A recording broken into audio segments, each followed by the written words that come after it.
Hello everybody! In today's video, I would like to be explaining and talking about my series in the Shadows universe, how it's built, the species, and overall everything. Now, let's get into it before I get sidetracked. And I'm already getting sidetracked. Okay, let's get on. I thought this video would be very useful to explain everything in detail, and, I also like to yap, and what's better to yap about than my series, okay. First of all, I would like to start with talking about the kingdoms. There are 4 kingdoms that are most important, while 3 show up in the second season of In the Shadows, while the 4th shows up in the sequel of In the Shadows, so I guess it's not that important. First and the most important kingdom we have is the Kingdom of Kartvelians. Its capital is Tbilisi, and it's surrounded by a lot of mountains, the Caucasus Mountains. And of course, this is where the main cast live. Next kingdom is Kingdom of Abkhazia. Its capital is Kvareli, and the main villain lives in this kingdom. Spoiler warning, he's the king of this kingdom. Next we have Kingdom of Khevsureti, but you guys can call it Khevsureti. Its capital is called Gurjani, and its king is Aspen. You'll see soon who he is. Their allies are Kingdom of Kartvelians. And the last kingdom is Tau Klarjeti. They are Abkhazia's allies, and I don't have a name for their capital because it's never really going to be mentioned and it's not important. Now let's talk about the relationship between these kingdoms. So, Kingdom of Kartvelians and Khevsureti are allies, and Kingdom of Abkhazia and Tau Klarjeti are also allies. Currently, Kingdom of Kartvelians and Kingdom of Abkhazia are at war, though Kingdom of Abkhazia hasn't attacked them in a while, which isn't exactly a good sign for Kingdom of Kartvelians, since that means Kingdom of Abkhazia is planning something. As for Kingdom of Khevsureti, they're helping Kingdom of Abkhazia as best as they can, though they haven't intervened into the real battle just yet. And Tau Klarjeti is laying low for the time being, though no one knows what they're about to do either. Now let's talk about what species each citizen is in those kingdoms. In Kingdom of Abkhazia, Kartvelians, and Khevsureti, the citizens are canines, most of them, though you'll see a few felines here and there. While in Tau Klarjeti, most of the citizens are felines. Now this is because of the leader. It all depends on the leader, actually. If the leader is a canine, then the citizens will be canines. If the leader is a feline, then the citizens will be felines. By the way, guys, all the names I just mentioned and are on this map, I didn't make them up, they're all real. Also, though rare, there are a few tribes here and there, and there's also one tribe on this map that I drew. Now, let's move on to the fun part of this video, the species. As you guys have already seen from the main cast and some background characters, that there aren't exactly all normal wolves. Some have wings, some have dragon wings, and some have horns. Now, what's the name of these species? Let's begin with the normal winged wolves. These species in my world are called Zephyrs. Now, Zephyrs are wolves with normal average wings. They are quite larger than normal wolves. The male Zephyr is almost as big as a tiger, but smaller, while the female is smaller than the male Zephyr. Now, what category do hybrid Zephyrs fit into? It depends. If that hybrid Zephyr has wings and nothing else and looks like a Zephyr, then they fit into the Zephyr category. Their species are Zephyr, they're called Zephyr. But if they have, let's say, horns and wings, normal average wings of a Zephyr, then they don't fit into any categories. They're just called hybrids. Though being almost the same size as a tiger, these species aren't the largest from the canines. Now we move on to the wolves that have spikes, dragon tails, and horns. This species is called Molkara. And boy, they are complicating. So there are a few types of them. Like, for example, Molkaras that only have spikes and the dragon tail, Molkaras that only have the horns and dragon tail, and Molkaras that only have horns. Now, these all are the same one species, though some may be different from each other, like I just said. These guys are the fastest canines on land, and they can jump super high. Like, they could probably take down a zebra from the sky just by leaping up and grabbing them. Now, the difference between female and males.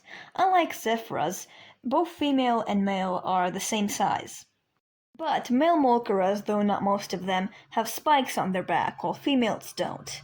No female has spikes on their back. There is also another type of molcara. Most of the molcaras with horns have typical cow horns, maybe goats, all that. But there is another one. The ones that have deer horns. And they also look like deer. They're tall and they have like small short tails, deer tails. And they're basically elegant. There's also another species, Tellurians, multi-tailed animals, canines with more than one tail. I don't really want to have anything to discuss about them. They're just animals that have more than one tail. And finally, we have wingras. These guys are the largest canines and also the fastest animal in air. Wingra males are bigger than tigers, while Wingra females are the same size as tigers. So basically, Wingra females are bigger than zebra males. So of course, a Wingra male will be bigger than them. Now the complicating part. So basically, in zebras, both dogs and all kinds of canines that are zebras are the same size, while in Wingras, Wingra wolves are bigger than Wingra dogs. Wingra dogs are the same size as zebra wolves. And now the genes. So this is how the hybrids will turn out between these species. Winged canines genes, zebra and Wingra's genes, are more dominant than Molcara's genes. So that means the pup will most likely have wings. Though in rare cases they will have wings and horns, though it's super rare. If zebra and a wingra have a pup, then it will either have two types of wings, like one wing will be a zebra wing and the other will be a wingra wing, or it will just have zebra wings. If a wingra or a zebra have a pup with a normal wolf, then the pup will most likely not have wings because a normal wolf genes are more dominant than Wingra and zebra genes, surprisingly. And same thing will happen if a molcara has a pup with a normal wolf. It will most likely not have horns or a dragon tail or spikes because a normal wolf's gene is stronger than both zebra, Wingra, and molcara's genes. Alright, now the complicating species talk is out of the way. Let's talk about the shadow wolves. We saw the shadow wolves in the first episode. So, who are they? Well, they're not exactly a who. Well, they aren't a who, and they're definitely not an it. They aren't even a normal living creature. They're not a physical creature. They're energy. They're negative energy. They are created by negative energy and they feed on negative energy. They don't have a mind of their own. They don't have anything. You see, when they sense some living creature nearby, they attack blindly. They're trying to corrupt them, to get into their body and feed on their negative energy. Because without that negative energy, they die. Though not much, they still feed on negative energy without corrupting someone. And that is by lurking around in villages or places that have animals living there. And when someone gets into a fight, or if there's some problems there that causes negative energy to appear, these creatures eat those negative energies. Though they feed more and get more negative energy when they're in a creature's body. They only come out into the villages or cities at night. During day, they're in a forest where the trees cover them from the sun, or in caves, because they stay away from the sunlight. They stay away from anything light. like fire, for example, it kills them. They also stay away from a stone called the Brillstone. This stone absorbed the negative energy and it created them, but it can also capture negative energy, which means it can capture them, and they stay away from it, so they can be killed by the Brillstone. These creatures don't have their own form. For example, this reference over here, the Shadow Wolf. This species name is Jado, and there aren't only wolves, there are other creatures' forms they take. For example, they sometimes take cats' forms, or dogs, maybe even birds, usually wolves. And that is because they don't have their own form. There's also multiple species of them. Well, there aren't exactly species, more like rank. The Jado is one of the strongest. There's also another one with a bird's skull. We have seen them in episode 4, though I haven't exactly figured out a name for them. But it will be something like maybe Tsevla.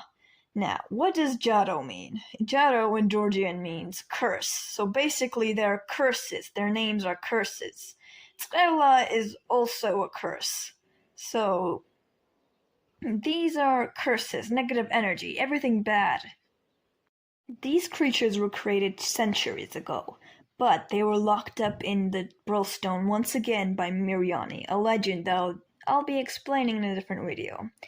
But unfortunately, they were freed many years after Miriani's passing, and they haven't been captured and back into the Brillstone since. So that is all for today, and oh gosh, my mouth is dry. I'm gonna go drink water. That is all. Yeah. Thanks for listening. I hope I explained well enough. Bye! Oh, and if you're new here, don't forget to hit that little subscribe button for me, huh?